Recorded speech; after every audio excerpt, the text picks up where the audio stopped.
ताहिर गोरा के शो बिला तकल्लुफ में मैं हलीमा सादिया आपको खुशामदीद कहती हूँ।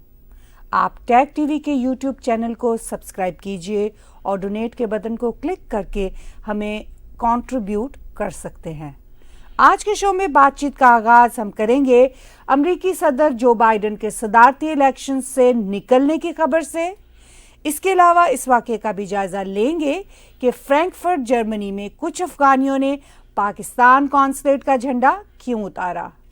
इलावा से ये जानने की कोशिश भी करेंगे कि पाकिस्तान के सूबा खैबर पख्तूनख्वा में अनरेस्ट क्यों खत्म नहीं हो रहा। बांग्लादेश के प्रोटेस्ट पाकिस्तान की आइडियोलॉजी के साथ क्यों जुड़ते हैं। इस सवाल का जवाब भी तलाश करेंगे कि भारतीय जम्मू कश्मीर में दहशतगर्दी क्यों बढ़ रही है। आखिर में अपने देश कनाडा की सियासी और समाजी हालात का भी जायजा लेंगे।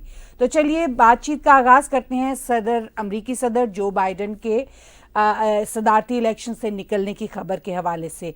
तो ये खबर गोरा साहब आपको कितना चौंका देने वाली थी? नहीं, ये खबर चौंका देने वाली हरगिज़ नहीं थी। बस ये संडे को जब खबर आई तो इस हद तक थी कि संडे को नॉर्मली खबरें दुनिया में कम आती हैं। मेरा ख्याल है कि सदर बाइडेन को मौका मिला, वो चूँकि कोविड से गुज़र रहे हैं, आइसोलेशन में हैं, तो उन्होंने सोचा होगा कि उनके ऊपर जो प्रेशर बढ़ता चला जा रहा है इस सदारती रेस से बाहर निकलने का, उस प्रेशर को अब ख़त्म किया जाए और इस सदारती रेस से बाहर निकला जाए। वैसे भी वो चूँकि इस वक्त कोविड के ज़ेर असर हैं और एक ओल्ड मैन है, तो कोविड ने काफ़ी उनको डीमोरलाइज भी किया होगा, तो इसलिए ये फ़ैसला करने में उन्हें एक तरह से सहूलत हुई। मैं ये कहूँगा कि भाई मैं अब उतनी एनर्जी नहीं रखता, अब मुझे निकल जाना चाहिए, क्योंकि उन पे दबाव बहुत था। ये हम वैसे भी सुन रहे थे कि सदर बाइडेन इस बात से कन्विंस हो गए थे, कुछ दिन पहले ये खबर आई थी कि वो इस रेस से बाहर निकल जाएंगे। तो फिर उन्होंने सोचा कि सूनर द बेटर वाली बात है, अगर मैं जितना इसको लिंगर ऑन करूँगा, खींचूँगा, तो उनकी पार्टी के लिए उतना ज़्यादा मसला होगा। तो ये खबर चौंका देने वाली नहीं थी, बड़ी एक्सपेक्टेड खबर थी जिस तरह के हालात थे, और जैसा कि हमने पिछले हफ्ते सुन भी लिया था कि सदर बाइडेन कन्विंस हो गए हैं, उनके जो क्लोज सर्कल्स हैं उन्होंने ये बताया था। तो अब सदर बाइडेन सदारती रेस से बाहर हो गए हैं। ये भी उम्मीद की जा रही थी कि शायद वो रिज़ाइन कर दे, और अगर वो रिज़ाइन कर देते तो उस सूरत में कमाला हैरिस को, जो इस वक्त वाइस प्रेसिडेंट है, वो खुद बहुत उनको सदर बन जाना था, मगर उन्होंने रिज़ाइन नहीं किया। उन्होंने एक ट्वीट में ये कहा कि मैं इस रेस से बाहर निकल रहा हूँ, और साथ ही उन्होंने एक दूसरी ट्वीट भी की, उसमें उन्होंने कहा कि मैं कमाला हैरिस को एंडोर्स करता हूँ, नॉमिनेट करता हूँ as next president candidate from Democrat party. हम इसी तरफ आ रहे थे क्योंकि ये बहुत अरसे से अमेरिका में ये खुदबुद चल रही है। प्रेसिडेंशियल इलेक्शंस के हवाले से बहुत ज़्यादा एक बहस जिसे कहते हैं वो है। तो अब इन तमाम हालात की सूरत में क्या वाइस प्रेसिडेंट कमाला हैरिस जो हैं वो डेमोक्रेट्स की टिकट हासिल करने में, एंडोर्समेंट तो अपनी जगह पे है, लेकिन क्या वो टिकट हासिल करने में कामयाब हो पाएंगी? देखिए, अभी तक उनकी एंडोर्समेंट प्रेसिडेंट बाइडेन ने की है, और भी डेमोक्रेट्स के जो रिप्रेजेंटेटिव्स हैं, सेनेटर, कांग्रेसमैन एंड वुमेन, वो कर रहे हैं।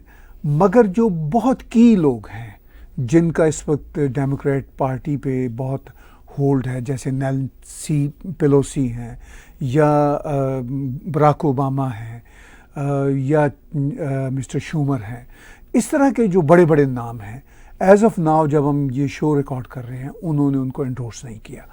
शायद ये बहस चल रही होगी डेमोक्रेट्स के सर्कल में कि क्या सदर बाइडेन के सदारती रेस से बाहर निकल जाने के बाद कमाला हैरिस इस पोजीशन में हैं कि वो आगे जीत सकें। जो है वो तो बैरक ओबामा की जो वाइफ हैं उनकी कैंडिडेंसी के लिए भी बहुत ज़्यादा वो देखिए वो र्यूमर्स भी थी और स्पेकुलेशंस भी थी और एक तरह से सजेशंस भी थी। मगर मिशेल ओबामा ने उसको डिनाई किया था और कहा था कि वो किसी किस्म की सदारती उम्मीदवार नहीं बनना चाहेंगी। तो जब कोई सदारती उम्मीदवार ना बनना चाहे तो फिर तो जाहिर है उसका इम्कान नहीं होता। लेकिन अब चूंकि और भी लोग हैं डेमोक्रेट्स पार्टी में जो चाहते हैं या सोचते हैं कि भाई सदर ट्रंप का मुकाबला शायद कमाला हैरिस नहीं कर सकती, कोई और मजबूत कैंडिडेट होना चाहिए, मगर ज़्यादा ये सोचते हैं कि कमाला हैरिस कर सकती हैं। अब देखिए politics is a game of gambits. तो उसमें क्या हो रहा है कि उसमें अब कमाला हैरिस के जो लोग हैं, अभी चंद घंटे, अभी पूरा एक दिन भी नहीं हुआ जब हम ये शो रिकॉर्ड कर रहे हैं इस बात को कि सदर बाइडन ने जब ऐलान किया था संडे को ऑलमोस्ट 1:45 ईस्टर्न स्टैंडर्ड टाइम के मुताबिक कि मैं इस रेस से बाहर होता हूँ।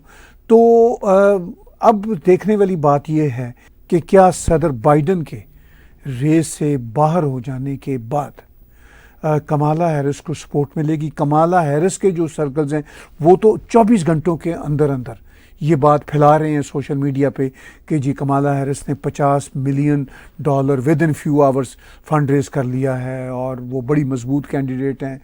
तो ये एक बड़ा मुश्किल सवाल है कि क्या कमाला हैरिस टिकट हासिल कर पाएंगी पार्टी की तरफ से। देखिए पार्टी का जो DNC यानी डेमोक्रेट्स जो कन्वेंशन हो रहा है वो 19 अगस्त से हो रहा है, अभी almost less than a month का टाइम है। तो उस कन्वेंशन में ये फैसला होगा कि क्या ये ओपन है रेस कैंडिडेसी की, क्या कमाला हैरिस के खिलाफ कोई कैंडिडेट्स और भी आएंगे या कमाला हैरिस को एक तरह से चुन लिया गया है। बड़ी दिक्कतें हैं चूँकि बहुत सारी ऐसी रियासतें हैं अमेरिका की जहाँ पे बैलेट में ऑलरेडी नाम सदर बाइडन का जा चुका हुआ है डेमोक्रेट्स की तरफ से।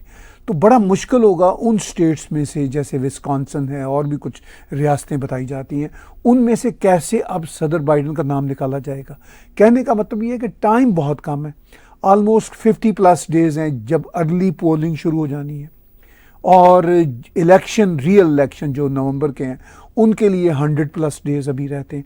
तो इतने कम अरसे में कमाला हैरिस कैसे एकदम से कैंपेन नहीं चला पाएंगी। रजिस्टर करवाना आवाम के अंदर अपने आप को, इस तब्दीली को, it needs time and it's more of a time related thing than anything else I think। Time के साथ साथ टाइम भी बड़ा इंपॉर्टेंट है। फिर क्या वो अपनी पार्टी को यूनाइट कर पाएंगे, यानी सारे लोग उनकी पार्टी के उनके पीछे आके खड़े हो जाएंगे उनकी कैंडिडेसी के हवाले से। ये 19 अगस्त ऑनवर्ड को पता चलेगा जब डेमोक्रेट्स का नेशनल कन्वेंशन होगा। चलिए, अब ये तो एक बात हुई। दूसरी बात जो बहुत अहम है वो ये है कि अमरीकी इलेक्शन में कौन बाजी लेकर जाता नजर आता है, रिपब्लिकन्स या डेमोक्रेट्स, क्योंकि बहुत अजीब सूरत हाल है, सियासी सूरत हाल जो है। देखिए अमेरिका के इलेक्शन हमेशा ही बड़े सेंसिटिव रहे हैं। मुझे गुज़िश्ता में अगर 30-35 सालों के इलेक्शन याद करूं तो बहुत कम इलेक्शन हैं, जैसे बराक ओबामा का दूसरा री इलेक्ट होने का इलेक्शन था, वो साफ नज़र आ रहा था कि ये जीत जाएंगे, उसमें कोई ख़ास जिसे कहते हैं हलचल नहीं थी। पहला इलेक्शन जो था बराक ओबामा का वो काफ़ी हलचल वाला इलेक्शन था, मगर वो बड़ी वाज़े अक्सरियत से जीते थे। तो मैं सिर्फ एक मिसाल आपको दे रहा हूँ।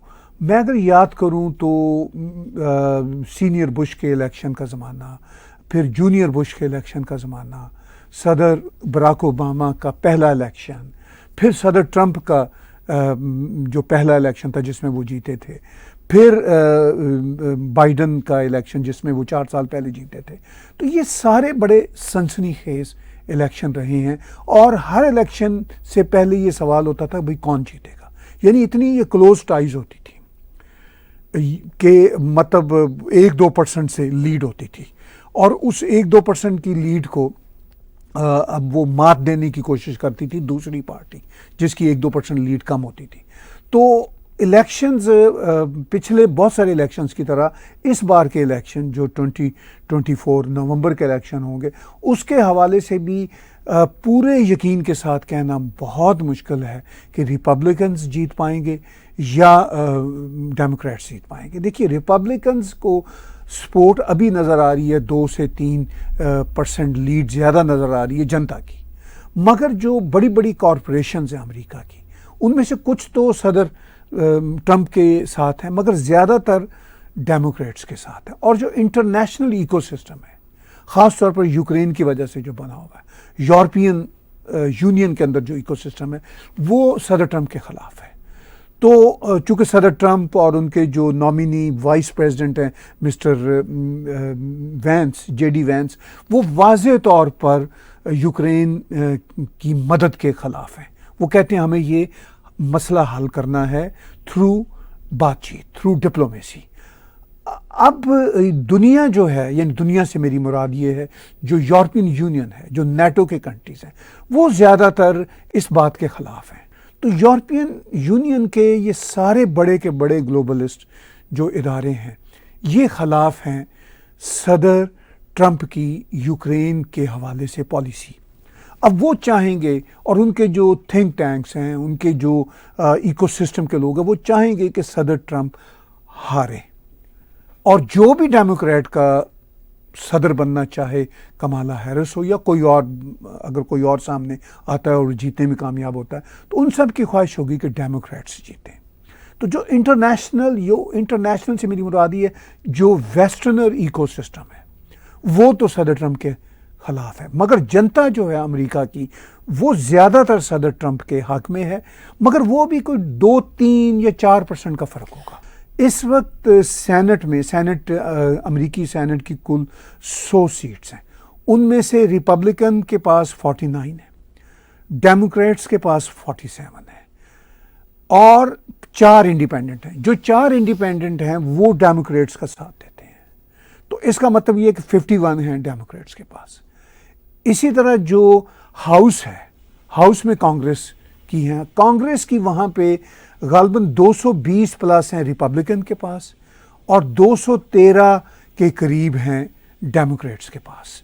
तो वहाँ पे रिपब्लिकन का ज़्यादा जोर है हाउस में, और सेनेट में डेमोक्रेट्स का है। तो ये बैलेंस फिर जब इनका जॉइंट सेशन होता है, जो भी लेजिस्लेशन अमेरिका में होनी होती है, तो इसमें दोनों का इनपुट होता है। सेनेट में डेमोक्रेट्स का जोर है, हाउस में रिपब्लिकन का जोर है। तो लेजिस्लेशन आसानी से नहीं हो सकती, वीटो हो जाता है।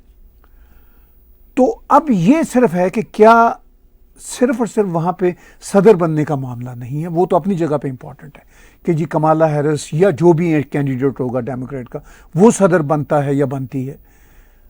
इसके अलावा जो इम्पॉर्टेंट इशू है वो ये है कि सेनेट और हाउस पे किसका कब्जा होता है, कौन ज़्यादा सीटें ले पाता है। वहाँ एक सीट ज़्यादा ले जाने से भी पांसा पलट जाता है। चलिए अब चलते हैं जर्मनी की तरफ। तो अब इस वाक़े का जायजा लेते हैं कि फ्रैंकफर्ट जर्मनी में कुछ अफगानियों ने पाकिस्तान कॉन्सुलेट का झंडा क्यों उतारा, और इस वाक़े में पाकिस्तान में गुस्सा क्यों पाया जाता है। जी आप ये बताइए कि इस वाक़े से ये लगता है कि पाकिस्तान के ख़िलाफ़ काफ़ी रेज जो है वो पाई जाती है। देखिए ये वाक़या रिसेंट हुआ, पिछले हफ्ते हुआ। कुछ अफ़गान नेशनल जो जर्मनी में रहते हैं, जर्मनी में हमें याद रखना चाहिए अफ़गानियों की अच्छी खासी तादाद रहती है। तो अफ़गान नेशनल जो ख़बरें बताती हैं वो पाकिस्तानी कॉन्सुलेट जा रहे थे, और उनका ये कहना था कि बहुत सारे अफ़गान नेशनल्स के पास पाकिस्तान के शनाख्ती कार्ड हैं, पाकिस्तान के पासपोर्ट्स हैं। तो रिसेंट ईयर्स में हमने देखा और सुना कि पाकिस्तान बहुत सारे अफ़गान नेशनल्स के शनाख्ती कार्ड भी और उनके जो पासपोर्ट्स हैं वो भी रिन्यू नहीं कर रहा। तो जो जर्मनी में अफ़गान नेशनल्स हैं जिनके पास पाकिस्तानी शनाख्ती कार्ड और पासपोर्ट्स हैं, वो जर्मनी में फ्रैंकफर्ट के कॉन्सुलेट, जो पाकिस्तानी कॉन्सुलेट है, उसका विज़िट कर रहे थे, और वो ज़ोर दे रहे थे कि हमारे शनाख्ती कार्ड इशू किए जाएं, हमारे पासपोर्ट इशू किए जाएं, और उनके शनाख्ती कार्ड और पासपोर्ट इशू नहीं किए जा रहे थे। तो उनका गुस्सा था इस बात पे। फिर इन्होंने पिछले हफ्ते एक प्रोटेस्ट किया पाकिस्तानी कॉन्सुलेट के बाहर, और उस प्रोटेस्ट के साथ ही उन्होंने कॉन्सुलेट के अंदर एक धावा भी किया, यानी वहाँ पे छोटा सा ब्रेक इन किया, डोर क्रैश करके अंदर दाखिल हुए। और जो पाकिस्तान का झंडा जो दुनिया के हर कॉन्सुलेट में, जहाँ जहाँ भी दुनिया के कॉन्सुलेट होते हैं, सिर्फ पाकिस्तानी कॉन्सुलेट नहीं होते, जहाँ जहाँ भी दुनिया के कॉन्सुलेट हो उनके देशों के वहाँ पे झंडे वहाँ पे होते हैं, ये एक रूटीन है। तो पाकिस्तान के झंडे को उन्होंने वो उतारा और नीचे किया। तो ये उनके प्रोटेस्ट का या गुस्से का एक इजहार था, जिस पर अब पाकिस्तान में अब गम और गुस्से का, गम से ज़्यादा गुस्से का इजहार हो रहा है। और मैं पाकिस्तान के जो यूट्यूब व्लॉगर्स हैं उनको सुन रहा था, वो कह रहे थे जी कि ये देखिए हम ये बर्दाश्त नहीं करेंगे। वो वैसे पाकिस्तान में जो पाकिस्तान के यूट्यूब के व्लॉगर्स हैं, जो कमेंटेटर्स हैं, वो हमेशा से कहते हैं जी कोट अन कोट के जी ये अफ़गान बड़े नमक हराम निकले, हमने इनको अपने अंदर जगह दी, रहने की जगह दी, इनको पनाह दी।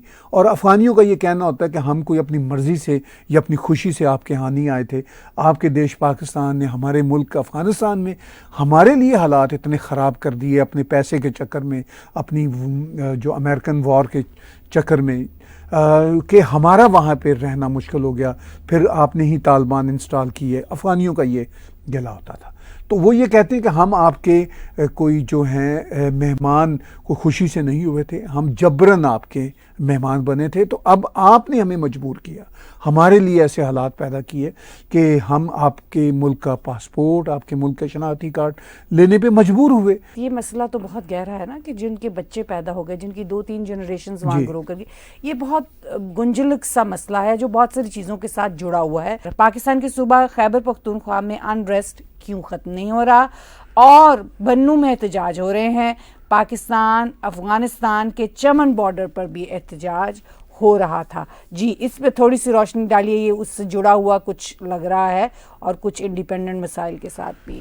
देखिए, पाकिस्तान के सूबा खैबर पख्तूनख्वा, जिसको केपी का प्रोविंस भी कहा जाता है, वहाँ पे अनरेस्ट हम एक लंबे अरसे से देख रहे हैं। ये अनरेस्ट इनफैक्ट तो जब से ये वॉर अगेंस्ट सोवियत यूनियन बनी थी, मुजाहिदीन बनाए थे पाकिस्तान और अमेरिका ने मिलके सोवियत यूनियन के ख़िलाफ़, तब से ये चल रहा है। क्योंकि डिस्प्लेसमेंट हुई लोगों की, लोग बेघर हुए और लोग गम गुस्से का इजहार कर रहे हैं। और फिर चूँकि अफ़गानिस्तान के अंदर पाकिस्तान ने अमरीकियों के साथ मिलके ये अफ़गान जहाद शुरू किया था, तो फिर अफ़गानिस्तान से बहुत सारे लोग डिस्प्लेस होके आए, जैसा हमने पीछे अभी बात की उनके अफ़गानियों के गम गुस्से के हवाले से। तो ये जो है अब अनरेस्ट पाकिस्तान में चल रहा है अरसे से।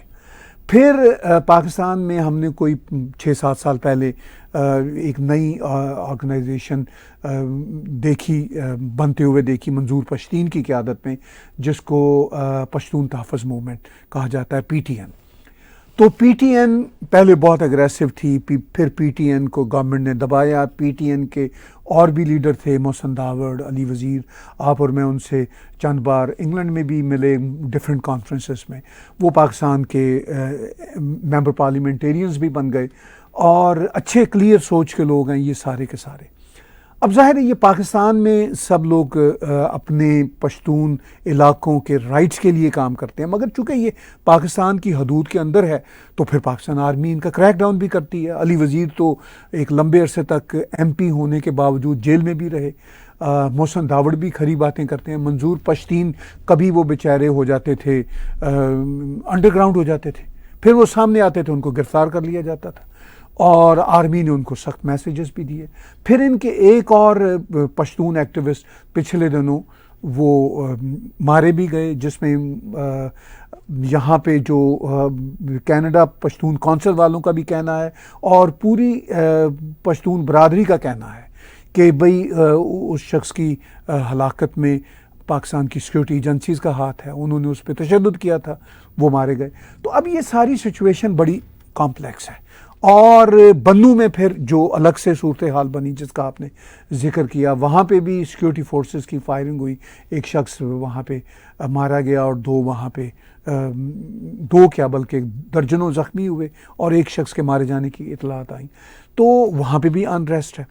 फिर बहुत हफ्तों से प्रोटेस्ट चल रहा था चमन के बॉर्डर पे, क्योंकि वही मसला शनाख्ती कार्ड का और जो अफ़गान आइडेंटिटी कार्ड है उसका भी मसला था, क्योंकि पाकिस्तान ने कुछ महीनों से पाबंदी लगा दी हुई है कि अब हम अफ़गान लोगों की आमदोरफ्त जो है अफ़गानिस्तान पाकिस्तान के बीच में अब हम नहीं होने देंगे जब तक आपके पास आइडेंटिटी कार्ड्स ना हो, क्योंकि पाकिस्तान की सिक्योरिटी फोर्सेस का ये कहना है कि पाकिस्तानी तालिबान भी उन पे हमले कर रहे हैं और जो पाकिस्तानी तालिबान हमले कर रहे हैं उनके पीछे अफ़गान तालिबान भी हैं।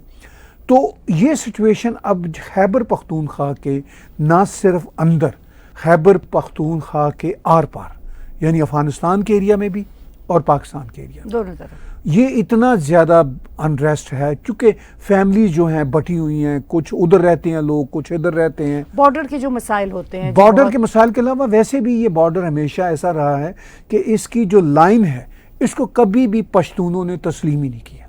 पाकिस्तान बनने से उन्होंने कभी तस्लीम नहीं किया। उन्होंने कहा था कि ये आपने लाइन एक गलत लाइन खींची है, हम मानते ही नहीं है, ये हमारा ही इलाका है। तो ये मसाइल पाकिस्तान के बनने से ही चले आ रहे हैं।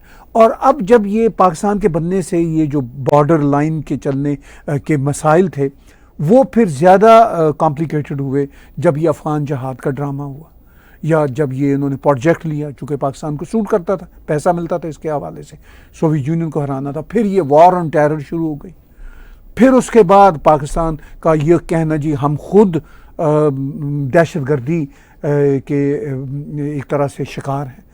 और अब पाकिस्तान के अंदर ये जो अनरेस्ट है ये मैं नहीं समझता कि जल्दी ख़त्म होने वाला है। इस पे आप पाकिस्तान के व्लॉगर जो मर्ज़ी कहते फिरें। मैं एक बात यहाँ पे कहना चाहूँगा, देखिए इनको बड़ा ये अफसोस है कि जी ये झंडा हमारा क्यों फ्रैंकफर्ट में नीचे गिराया गया।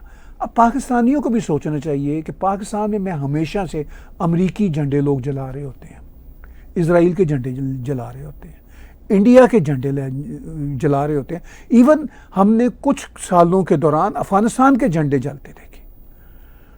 तो जब ये पूरी दुनिया के झंडे जलाते हैं, ये टीएलपी वालों ने फ्रांस के झंडे जलाए, तो जब ये पूरी दुनिया के झंडे वहाँ पे जलाते हैं तो फिर जब इनके झंडे की कोट अनकोट कोई बेहुरमती करता है तो फिर ये क्यों इतना चीखते हैं। इनको सोचना चाहिए कि भाई ये पूरी दुनिया के झंडे पाकिस्तान में जला रहे होते हैं और उनकी पामाली कर रहे होते हैं, और उनका एक झंडा अगर किसी ने उतार दिया आप गुस्से में आके तो ज़रा फिर उसको बर्दाश्त करें ना।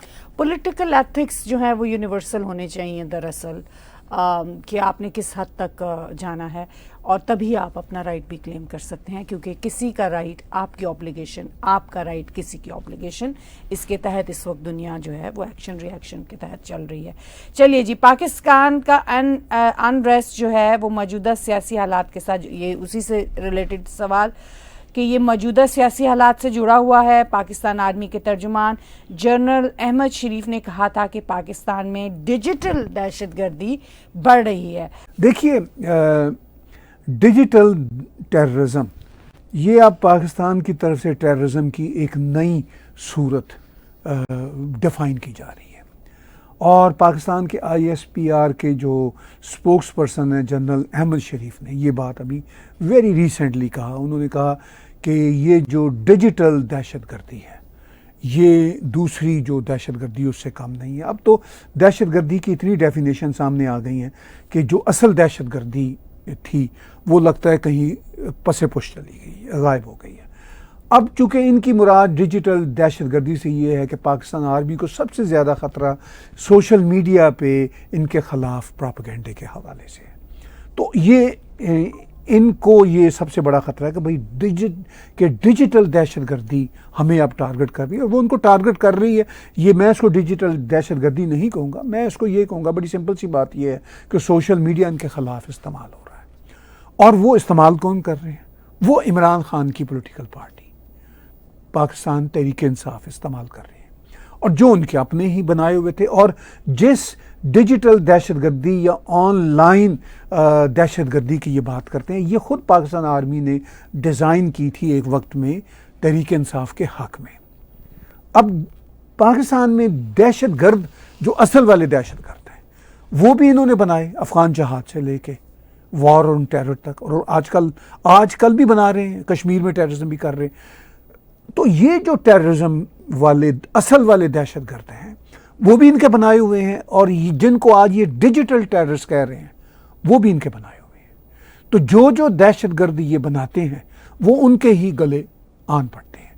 इसीलिए अमेरिका की इम्पॉर्टेंट पॉलिटिशियन ने सालों पहले कहा था, हिलरी क्लिंटन ने, कि पाकिस्तान सांप अपने बैकयार्ड में पालता है और उसके बाद ये तवक्को करता है कि ये सांप उसको नहीं डसेंगे। ये हिलरी क्लिंटन ने कहा था, उनकी बहुत मशहूर स्टेटमेंट है। तो अब चाहे ये डिजिटल दहशतगर्द कहें जिनको, ये भी इनके पाले हुए हैं, और जो असल वाले दहशतगर्द होते हैं वो भी इनके पाले हुए हैं। और वो अब दोनों तरह के जिनको ये दहशतगर्द कहते हैं इनके लिए दहशत फैला रहे हैं। तो अब ये इसको एंजॉय करें सारी सूरत हाल को। चलिए अब चलते हैं थोड़ा सा बांग्लादेश की तरफ। बांग्लादेश में जॉब कोटा के सिलसिले में मुल्क गीर प्रोटेस्ट सामने आ रहे हैं, जिनमें 100 से ज़ायद लोगों की हिलाकत की इतलात मिली हैं।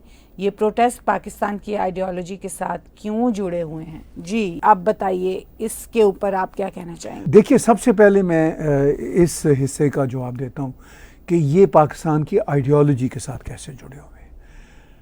बांग्लादेश में जॉब्स का जो कोटा है वो जब से बांग्लादेश बना है वो अच्छा खासा कोटा उन लोगों के लिए रहा जिन्होंने बांग्लादेश की आज़ादी के लिए जदोजहद की। अब जाहिर है बांग्लादेश की जो आज़ादी की जदोजहद थी वो पाकिस्तान से आज़ादी लेने की जदोजहद थी। तो बांग्लादेश की सरकारें शुरू दिन से ये कह रही हैं, जब से बांग्लादेश बना है उन्होंने कोटा रखा हुआ है कि भाई जिन जिन लोगों ने पाकिस्तान से आज़ादी हासिल करने में हिस्सा लिया था उन लोगों को भी और उनकी फैमिलीज़ को भी, उनके बच्चों को भी, मेरा ख्याल है 30+% था कोटा, अच्छा खासा कोटा था। वो उन्होंने कहा जी कि हम उनको देंगे। अब जाहिर है बांग्लादेश बनने के वक्त बांग्लादेश की ऐसी फोर्सेस भी थी जो पाकिस्तान के साथ रहना चाहती थी। जो फोर्सेस पाकिस्तान के साथ रहना चाहती थी, जो बंगाली रहना चाहते थे, उनको बांग्लादेश में रज़ाकार का नाम दिया जाता है। यानी वो जमात इस्लामी बांग्लादेश के साथ जुड़े हुए लोग थे और उनको बांग्लादेश में अच्छी निगाह से नहीं देखा जाता। उनके बारे में बांग्लादेश में मजमूई तासर ये है कि ये गद्दार हैं। अब जो नई पौध बांग्लादेश में आई है, देखिए बांग्लादेश को बने हुए अब 50 से ज़्यादा साल हो गए हैं। 1971 से आज 2024 में देखिए तो 53 ईयर्स हो गए हैं। अब 53 ईयर्स में 2-3 नई नस्लें आ चुकी हैं। अब जो यंग बच्चे हैं अब वो ये कह रहे हैं कि भाई जो जिन्होंने आज़ादी बांग्लादेश में हिस्सा लिया था उनके ख़ानदानों को 30+% का जॉब कोटा मिल रहा है, तो हम तो बेरोज़गार हो जाएंगे, क्योंकि बेरोज़गारी नौजवानों में बढ़ रही है। अगरचे बांग्लादेश की सूरत हाल पाकिस्तान से बहुत बेहतर है, उनकी इकॉनमी बड़ी स्ट्रांग है, उनका जो टेक्सटाइल का जो शोबा है वो दुनिया में सबसे वाइब्रेंट शोबा है। यानी वो चीन से भी आगे निकल गए हैं अपने टेक्सटाइल में। खुद पाकिस्तानी टेक्सटाइल मिल ओनर्स ने, पाकिस्तान में चूँकि बिजनेस के और इंडस्ट्रीज़ के हालात अच्छे नहीं, उन्होंने बांग्लादेश में जाके टेक्सटाइल मिल्स कायम की हुई हैं। तो अब वो ये कह रहे हैं कि हमारे मुल्क की इकॉनमी तो बड़ी अच्छी है, 5-6% का ग्रोथ रेट है, सब कुछ ठीक है, हम दुनिया में हमारे पास सरप्लस भी है, सब कुछ है, लेकिन ये क्या बात हुई कि जी हमें जॉब कोटा जो है वो हमें निशाना बनाएगा। तो अब वो इसलिए वहाँ पे प्रोटेस्ट हुए, मगर बदकिस्मती से इन प्रोटेस्ट में 100 से ज़्यादा लोग मारे जा चुके हैं। और अब लोग ये कह रहे हैं, क्योंकि बांग्लादेश की सरकार ने, जो हम सुन रहे हैं मीडिया की खबरों के हवाले से, बांग्लादेश की सरकार ने 2 रोज़ पहले ऐलान कर दिया कि हम आपके तमाम मुतालबात तस्लीम करते हैं। हम जो वो आज़ादी दिलाने वाले ख़ानदान थे उनका जो जॉब कोटा है वो 35% से कम कर रहे हैं, पता नहीं उन्होंने बहुत कम कर दिया। अब आपको रेगुलर बुनियादों पे, यानी वो ये लोगों को कह रहे हैं रेगुलर बुनियादों पर जॉब्स मिलेंगी। मगर अब लोग ये कह रहे हैं कि भाई हमारे 110 लोग मारे जा चुके हैं प्रोटेस्ट। हाँ, यहाँ पे मैं यही सवाल आपसे अगला करने वाली थी कि क्या अब मुतालबात मान लेने के बाद ये मसाइल जो हैं वो हल हो जाएंगे या ये क्या सूरत हाल है? देखिए, बड़ा इंपॉर्टेंट सवाल है, और इन मुतालबात के जो कि अब मान लिए गए हैं अपेरेंटली, अब उस पर इम्प्लीमेंट कितना होता है ये तो आने वाला वक्त बताएगा। क्या मसाइल हल हो जाएंगे, प्रोटेस्ट ख़त्म हो जाएंगे? प्रोटेस्ट कम हो गए हैं, अभी भी चल रहे हैं। और बांग्लादेश के हवाले से हमें ये भी ज़हन में रखना है कि बांग्लादेश में पॉलिटिकल अनरेस्ट भी बहुत है। अभी जो पिछले इलेक्शन हुए थे अभी चंद महीने पहले बांग्लादेश में, उसमें अपोजिशन ने हिस्सा ही नहीं लिया था और उन्होंने बाइकआउट किया था इलेक्शंस का। ये बांग्लादेश की डेमोक्रेसी के लिए कोई अच्छा साइन नहीं है, बहुत बड़ा चैलेंज है। इसकी वजह यह है कि जब सारी पॉलिटिकल पार्टियां एक्टिव ना हों किसी भी देश के अंदर तो फिर अनरेस्ट होता है। अच्छा, फिर जाहिर है ये जो लोग प्रोटेस्ट कर रहे थे इसमें ज़्यादातर स्टूडेंट्स थे, और हमें ये भी याद रखना होगा कि बांग्लादेश में स्टूडेंट्स के जो प्रोटेस्ट हैं उनकी पुरानी हिस्ट्री है। जब बांग्लादेश पाकिस्तान का हिस्सा हुआ करता था तब 1952 में गालबन ढाका यूनिवर्सिटी में पाकिस्तान आर्मी ने गोली चलाई थी, ये कहते हुए जी कि यहाँ पे बंगाली ज़बान नहीं लागू होगी, यहाँ पे हम उर्दू को लागू करेंगे। उन्होंने अपनी ज़ुबान के हक के लिए वो इकट्ठे हुए, उन्होंने कहा नहीं, हम अपनी माँ बोली अपनी बंगाली ज़बान के लिए लड़ेंगे। और तब से बंगाली लड़ रहे हैं, जो भी एक तरह से मैं तो कॉलोनियल या जो डिक्टेटोरियल फोर्सेस होते। तो देखिए बांग्लादेश में ये जो पॉलिटिकल अनरेस्ट है ये चलेगा, क्योंकि इसके पीछे उनके अपने जो पॉलिटिकल सर्कमस्टांसेस हैं वो भी हैं, फिर वहाँ के हालात भी हैं। अब 110 से ज़्यादा लोग मारे गए हैं इन प्रोटेस्ट में। जो लोग मर गए हैं उनके लवाकिन, उनकी फैमिलीज़ कैसे वो चैन से बैठेंगे, और उनके ग्रीवियंसेस तो हमेशा रहेंगे। ख़ास तौर पर ये जो सरकार है शेख हसीना की, तो इसके ख़िलाफ़ तो ग्रीवियंसेस रहेंगे, शेख हसीना के ख़िलाफ़ बाकी पॉलिटिकल पार्टियां भी हैं। तो बांग्लादेश को ये चैलेंजेस रहेंगे। अब देखने वाली बात यह है कि आने वाले वक्त में हम देखेंगे कि क्या बांग्लादेश जिस तरह उन्होंने ये मुतालबात उसकी सरकार ने माने हैं, क्या आगे जाके पॉलिटिकल अनरेस्ट को कम करने में कामयाब होती है या नहीं? स्टेबिलिटी कुछ बेहतर करने में कामयाब होते हैं या नहीं? चलिए अब जम्मू कश्मीर एज यूजुअल उसकी तरफ आते हैं। भारतीय जम्मू कश्मीर में दहशतगर्दी क्यों बढ़ गई है? क्या इसमें फिर पाकिस्तान का किरदार है?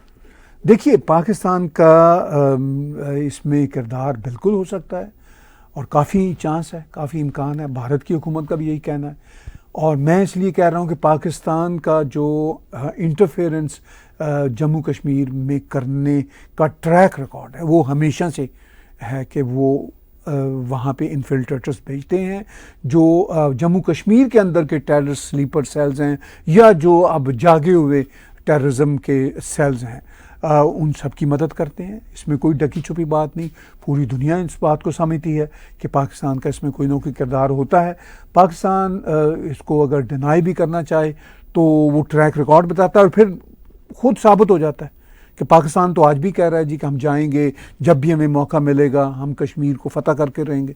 तो ये तो पॉइंट ऑफ व्यू पाकिस्तान का आज भी ख़त्म नहीं हो रहा। तो इसका मतलब ये है कि पाकिस्तान तो अपनी इस पॉलिसी पे आज भी कायम है कि भाई हम करेंगे इसमें। अब भारत का ये कहना है कि बहुत सारे इन्फिल्ट्रेटर्स जो अभी रिसेंट हफ्तों में गए हैं और जिसकी वजह से जम्मू कश्मीर में काफ़ी टेररिज्म बढ़ी है, वो ये कह रहे हैं कि हमारे पास बहुत सौ के एविडेंसेस मौजूद हैं कि ये पाकिस्तान बैक्ड है और इनको असला भी पाकिस्तान से मिला, इनकी फिनांसिंग भी पाकिस्तान से होती है। अब पाकिस्तान अपने मसाइल की वजह से सीज़ फायर पे कायम है जो 2019 के बाद अब तक चल रही है, जिसमें ज़ाहिर है पाकिस्तान के अपने अंदर हालात इतने ख़तरनाक हैं। TLP भी उनको ललकारती रहती है, फिर पाकिस्तानी हुकूमत TLP के साथ बैठते हैं। जो तहरीक लब्बैक पाकिस्तान है, मैं उसकी बात कर रहा हूँ। फिर पाकिस्तान आर्मी उनको ओन करती है। लेकिन जो TTP वाले हैं उनके साथ पाकिस्तान की हुकूमत बैठना चाहती है, मगर वो पाकिस्तान को नहीं मानते, वो हमले करते रहते हैं। आए दिन पाकिस्तान के 5-6 लोग वो मार देते हैं। तो पाकिस्तान उस तरफ बहुत परेशान है। फिर अफ़गान मुजाहिदीन जो उन्होंने बनाए थे, अब वो अफ़गान तालिबान की सूरत में वो भी पाकिस्तान को चैलेंज करते रहते हैं। तो पाकिस्तान फिर कश्मीर में जो कार्रवाइयाँ रिसेंट हफ्तों में कर रहा है, जैसा कि इंडियन हुकूमत का कहना है, वो कार्रवाइयाँ पॉलिटिकल डिस्ट्रैक्शन के लिए भी हैं, क्योंकि पाकिस्तान के अंदर पॉलिटिक्स बहुत वॉलेटाइल बनी हुई है। फिर दूसरा, चूँकि पाकिस्तान के कश्मीर के अंदर जो पाकिस्तान का ऑक्युपाइड जम्मू कश्मीर है उसके अंदर चूँकि अनरेस्ट चलता रहता है, तो उसको फिर काउंटर करने की पाकिस्तान आर्मी कोशिश करती है।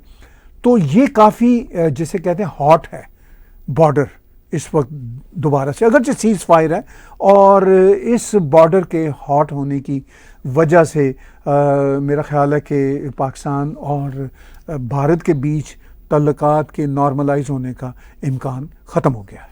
ये बहुत ही सेंसिटिव एरिया है जो कि हमेशा से हमेशा तक है। चलिए अब आते हैं होमलैंड की तरफ यानी कनाडा की तरफ। तो अमेरिका में सियासी तब्दीलियों के साथ साथ क्या आप आने वाले दिनों में कनाडा में भी सियासत में कुछ तब्दीलियां देखते हैं? इस पे ज़रा थोड़ा सा शेड कीजिए लाइट। देखिए, सदर बाइडन के रेस से निकल जाने के बाद मैं आज ही देख रहा था प्राइम मिनिस्टर ट्रूडो की ट्वीट, क्योंकि उनके भी वैसे ही हालात हैं जो सदर बाइडन के आए।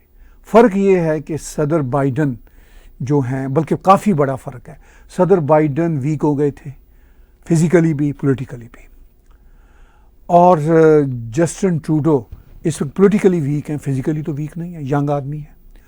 फिर जो रिपब्लिकन यानी जो कंजर्वेटिव पार्टी है अमेरिका में, वो बहुत स्ट्रांग है। उतनी स्ट्रांग कंजर्वेटिव पार्टी यहाँ पे है, अपरेंटली है, पॉलिटिकली है, जो कनाडा की कंजर्वेटिव पार्टी है, मगर अपनी आइडियोलॉजी में उतनी स्ट्रांग नहीं है जितनी स्ट्रांग रिपब्लिकन पार्टी है।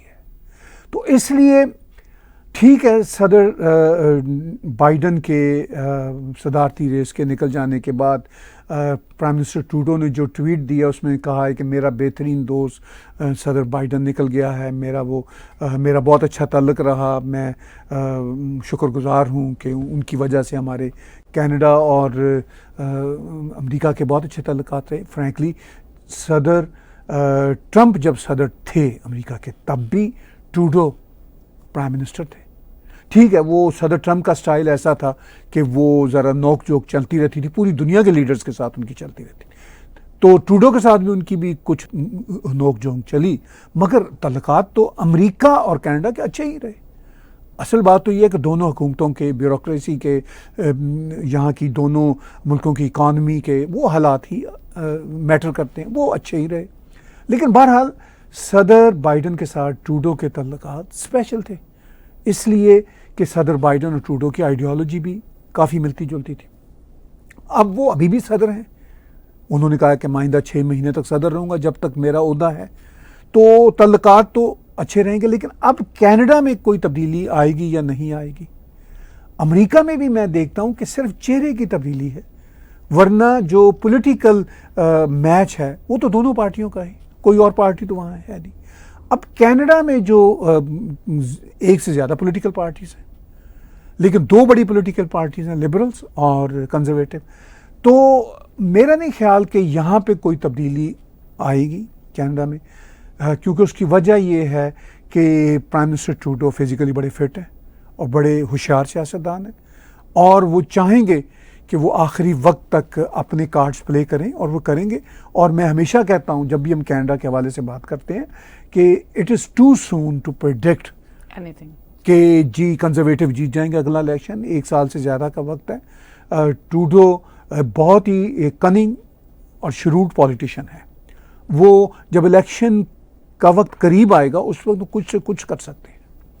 चलिए, आज के इन बिला तकल्लुफ़ तबसरों का बहुत बहुत शुक्रिया। हम आने वाले वक्त में नाज़रीन गुफ्तगू करते रहेंगे, तबसरे आपके लिए लाते रहेंगे। आज का बिला तकल्लुफ़ शो मेरे और ताहिर गोरा के साथ देखने का बहुत शुक्रिया।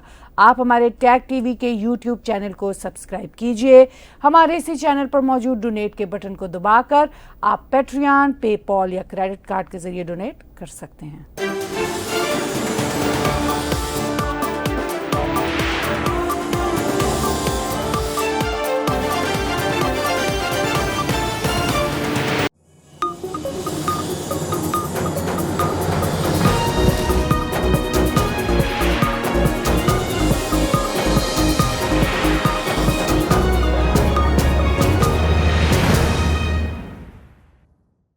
Subscribe Tag TV YouTube channel and press the notification button.